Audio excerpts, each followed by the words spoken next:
Mummy खूप भूक लागली, किती वेळ लागेल ग जेवण बनवायला? झालेच बनवून. हे बनवलंय सोयाबीन पुलाव बनवलाय. तर भूक लागली ना.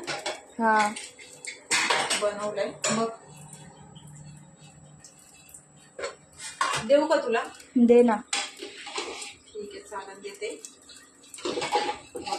मस्त बनवलंय.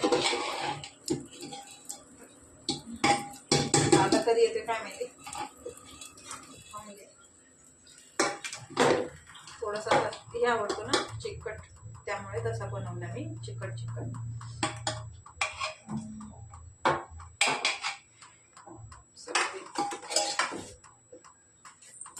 तू खाऊन घे. अभ्यास करून झाला ना तुझा छान मला.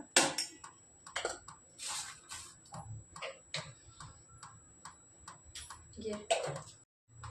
मम्मी एवढा वाटाणा कशाला आणलाय? पनीर वाटाणा बनवायचा आहे आणि ते साफ करून ठेवायचं. आता आपण दोघे जणी साफ करू जेवण झाल्यानंतर. हे परोठे पण बनवायला होईल. पप्पांना आणून दिलाय मार्केटवरून. ठीक आहे.